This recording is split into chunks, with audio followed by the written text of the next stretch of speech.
So I recently put Bladechorister Caldor and I've been super hyped to test him out. Today we're building him together from scratch and making the best of what we've got in the vault. Whether you're curious of his potential or just looking for a solid build to get started, this video has got you covered. We're gonna go over his skills, gear, and also test him out in a few areas to see where he shines out the most. Grab a coffee, hit the like button, and subscribe if you enjoy champion builds like this. Let's jump in and make Caldor the beast he was born to be. Hi everyone, welcome to another video with me and welcome back to the channel. Today we're discussing Bladechorister Caldor, the champion I recently pulled from a Prism shard. He is a legendary champion from the Sylvan Watchers faction and also an attack champion, and I was really considering whether to make this video now because I'm not sure if I have the best equipment out there for him, but you know, I decided that it's better to do it now, and after that, when I farm better gear, I would probably change it, but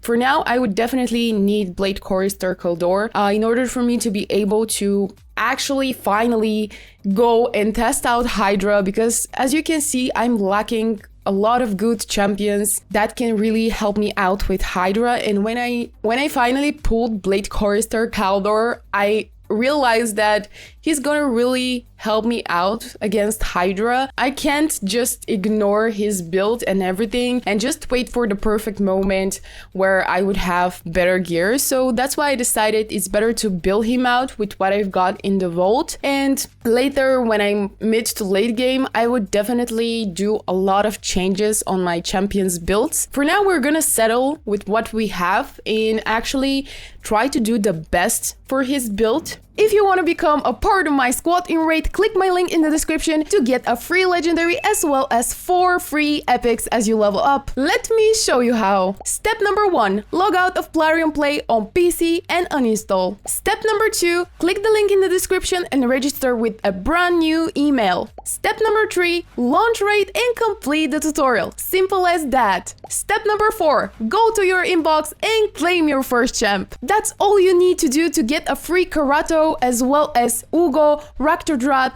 Tagor, and Mausoleum Mage. Don't let this slide and click my link right now. So before I put any artifacts on Bladechorister, I decided to get him up to level 60 to see at how much power are we gonna start. So right now he stands at 4,000 and almost 500 power, which is great. We haven't given him any equipment yet, and now what I want to do is quickly go over his skills. What I want to note here is that Bladechorister is a unity champion, which means he reaches his full potential when he is teamed up with faction allies. Starting with his A3, which is a single target enemy max HP attack, which applies both decreased defense and weaken debuff on the target for 2 turns before attacking. And if he's paired with an ally of the same faction, he will remove all buffs from all enemies if the initial target is killed. And also this buff removal cannot be resisted, which is already insane. But if we have a second buddy on the team from Sylvan Watchers,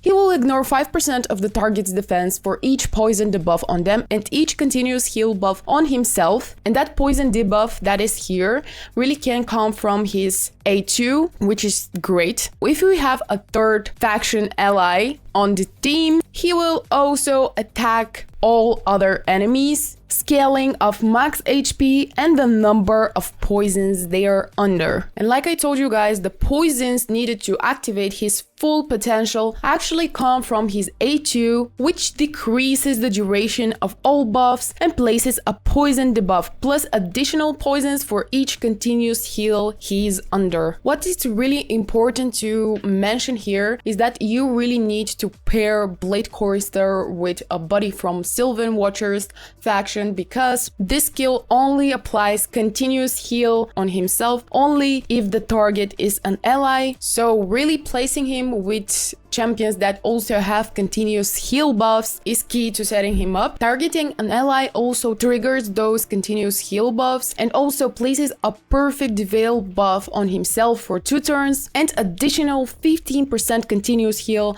for each alive ally for 2 turns.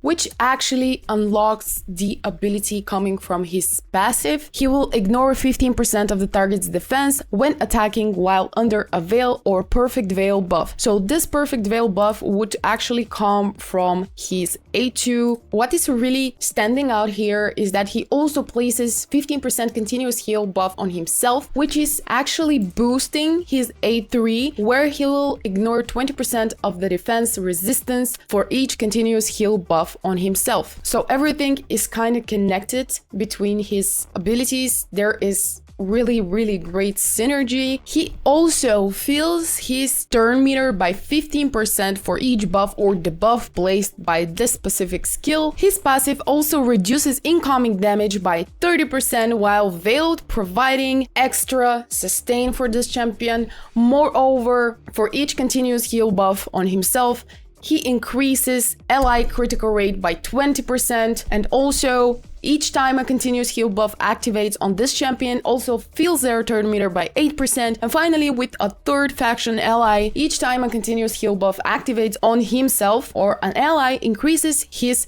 critical damage by 5% and stacks up to 150. This is just crazy, and we haven't even talked about his aura, which additionally gives ally critical rate by 25%, ally speed in battles by 15%, but of course applies only to Sylvan Watchers, but still doesn't matter. This champion is really insane. I cannot believe that I pull him, because I think if I'm judging only on his skills and abilities, on his overall kit, I think this is my strongest champion for now, maybe even stronger than Alice. But yeah, I didn't even mention his A1, which is an AoE attack and has 15% chance of placing a stun debuff for one turn, and will also ignore 20% of each target's resistance for each continual heal buff on himself. In general, Bladechorister Caldor is a powerful unity champion who really comes alive when continuous heal buffs and poisons are in play. These effects will unlock his full potential, boosting his turn meter and allowing him to ignore defense, scale his damage, and to reduce incoming damage. And on top of that, his A1 adds a layer of crowd control with that stun debuff. And yeah, that's all I can say about him. I got super lucky that I got this champion on my team, and now we have to think about the really nice build that we're gonna give him. Otherwise, he's not gonna reach his full potential. And the whole point of having such a champion, such a strong and powerful champion in the team will just be, everything will be just pointless, you know? So we really need to carefully select good items on him. I'm gonna start by just maybe checking what legendary gear do we have. Actually, what we need to focus on his stats are definitely gonna be critical rate, critical damage, speed, and attack percentage. Of course, some accuracy along the way will be nice as well. So I have to be really careful when selecting his equipment. This is gonna be such a challenge for me because I'm getting overwhelmed every time I have to choose gear for my champions. And actually this time for Bladechorister Caldor, we have some sets that are actually gonna be good for him. The first set that is really actually gonna suit him really nice, this is definitely gonna be a Savage set. Wait, do I have Savage? Yes, I have Savage equipment, but from what I'm seeing, I don't think I would actually go for a Savage set because I'm lacking good gear here. So another really nice set for Bladechorister is definitely going to be a Perception set. So let me quickly see what do we have from the Perception set. Nothing interesting. Nothing that deserves to be equipped on this gorgeous champion, all right? So we're gonna keep looking. Other sets that are quite nice for Bladechorister are Lethal set, Merciless, also Stone Skin. I think those sets are obtainable through beating the Hydra and Chimera. I'm not pretty sure about that, but I think the Merciless set is definitely coming from beating Chimera. Correct me if I'm wrong in the comment section down below. I still don't have those sets, and I really think they're coming from either Hydra or Chimera. And the last good set is actually Pinpoint. I have a lot of good sets right here. So I finally managed to give him the equipment he needed. Right now his stats looks like this. We managed to give him plus 49% of critical rate, plus 31% of critical damage. His accuracy stands at 110%, 113. His total speed stands at 116. I really hope when I manage to get his artifacts to level 16, his speed would increase and hopefully the critical rate and accuracy as well. All of his equipment right now stands at level 8, but I really think that's the best we could have given him for now. We unlocked the pinpoint bonus that gives him additional accuracy, 10% speed plus 20% accuracy, which is great for now. I think of course there would be some changes in time, but I think for now he is quite well equipped. His total power stands at almost 14,000, and given the fact that none of his equipment is fully upgraded to level 16, I think I'm quite satisfied with what we've made here. Now it's actually time to test him out in a few areas to see how he performs. And before that, what I did is to get his weapon and gauntlets up to level 12. That gave him some additional critical damage. I don't know guys if you can hear my cat. She's getting angry and I don't know why, what's the reason, but anyway guys, we're moving on to testing him out, and I actually don't know where should I test him. I was considering probably the clan boss or maybe the arena, but you know, I would go with clan boss firstly, so we're gonna go to brutal. My team here is actually the team that performs best and is actually doing over 7 million damage on brutal difficulty, but I would probably replace Fane with Bladechorister and see where would that get us. So let's start and see actually how much damage can we do with Bladechorister on the same team. One thing I forgot to do is probably pair him with another faction ally, because that way he would have reached his full potential, and maybe that's a mistake I did. So I would probably go to the arena next and actually get a Sylvan Watcher ally on the same team as him. He's healing from that continuous heal buff he's placing on himself, which is great. I'm really hoping to get as much damage as possible. Hopefully over 7 million, that would be really nice. But we're gonna see. What I'm doing here when it comes to the clan boss, I usually use Haikatoon as a speed booster, and sometimes I replace her with Cornelia, but it turns out that Haikatoon works best as a turn meat booster. Yeah, that's why I left her this time. Cornelia doesn't do any damage, and actually she's not a turn meat booster, but she just have that speed aura, which is also helpful against the clan boss, but you know, Haikatoon is much better for this role. All right, we're 2 minutes in and we're standing at almost 4 million damage for now. Everybody's still alive, which is a great sign. Oh no, Bladechorister just died. I guess I just said that too early. Yes. All right, nice move, Rector Drop. Cool. Can we do over 7 million damage? I really hope so. Bladechorister is gonna die in the next hit, I'm pretty sure of that. Will he? Yes, he did. He did, but 3 minutes in, almost 6 million damage. Please, Alice, stay alive. Please. Alright, I don't think we're gonna reach more than 7 million. Yes, 6.31 million, which is alright. He was placing all those continuous heals on himself and also the allies on the team. Pretty nice. It went pretty good, but you know, next time I should probably pair him up with faction buddy. That's what I'm gonna do now in the arena. So let's choose a fight right here. Oh, not this one. This one's pretty easy. So let me see what we can do. I think those guys here, we would be able to beat them. So with this team setup, we stand at 141.09k, which is quite nice, but I have to make some changes here. So who should I remove? Rector Drat definitely is gonna stay, and Alice definitely gonna stay. So I would probably have to remove Kale, and instead of him, I'm gonna use Bladechorister. And instead of this lady right here, I should probably use a faction ally, but you see how much our team power dropped. I would probably have to use another battle against another team. So we're gonna do the same here. So we're gonna use Bladechorister and Ingot. Let me just see if we use this guy here. So no, definitely we're gonna use Ingot right here, but I would probably change the places of Alice and Ingot. So it looks like this. Alice goes second, and now we should start. All right. He died from one hit? Damn, he's not ready. He's not ready for this. Oh my goodness. All right, should we try another one? But this time, you know what? I'm gonna remove Ingot. We couldn't see how he performed with a faction ally in the same team.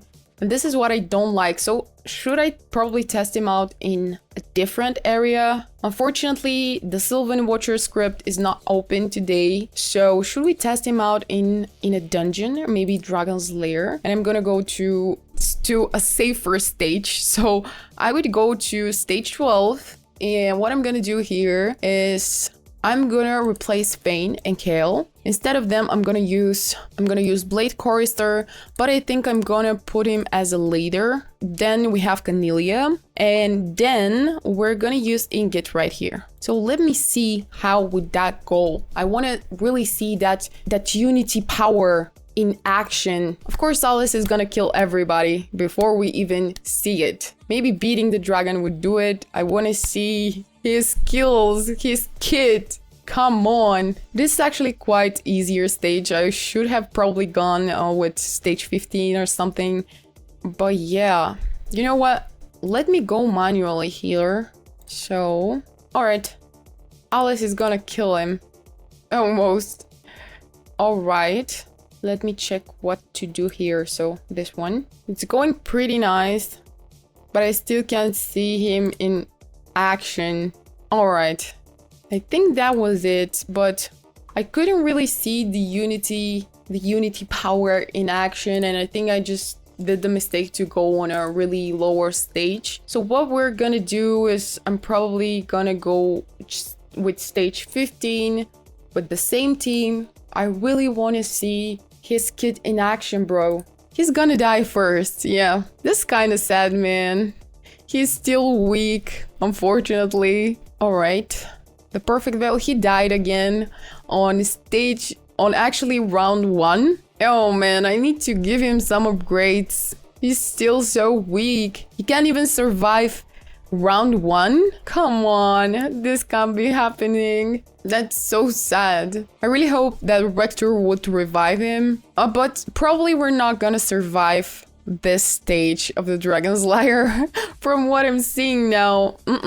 And the good thing here is that Rector Dread is also placing that Perfect Veil buff, which is actually great because we need a champion with Perfect Veil on the same team as Bladechorister to actually use his full potential. But, you know, he's dying pretty easily for now. I think stage 15 is kind of harder stage for him yet. And he died again. I don't know if we're gonna be able to go against this stage. I really hope so. But yeah, from what I'm seeing is that he still needs some upgrading.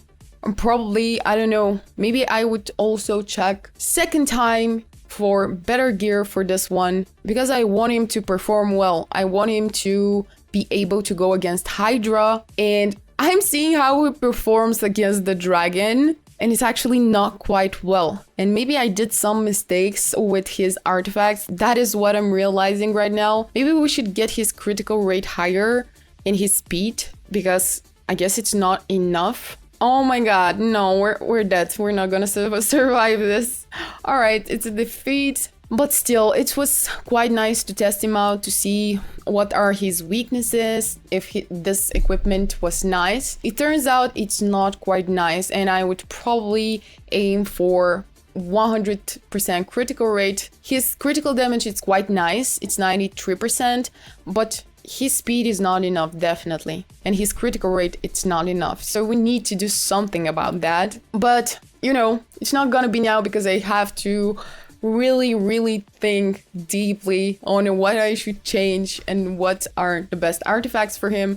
But I would definitely, guys, give you an update. Also, if you have any suggestions of what I can use from my vault specifically, I'm gonna show it to you one more time because, you know, I don't have Merciless or Stone Skin sets, which would be great for him, but unfortunately I don't have them. So those are the artifact sets that I have for now. I was considering using a Savage set, but as you guys can see, there is nothing quite good for this man right here. Yeah, so I was just aiming to put all the stats that he needs to focus on them, but you know, probably the distribution of stats didn't go that well. So I have to think of something better. I was considering those critical gauntlets, which would actually increase his critical rate with 20. Maybe I should change those. Seriously, I will have to consider many things right there. I really think that Bladechorister is an amazing champion, but let me know in the comment section, do you think he's worth the hype, or is he just another pretty face of the Sylvan Watchers? Let me know your thoughts in the comment section down below. I would give you guys an update on how he performs and what I've changed regarding his gear. I hope you guys enjoyed this video. If you have any suggestions on what I can use regarding his artifacts, please hit me up in the comment section down below. I would really appreciate it. Thank you for watching this video, and I'll see you guys in the next one. Bye!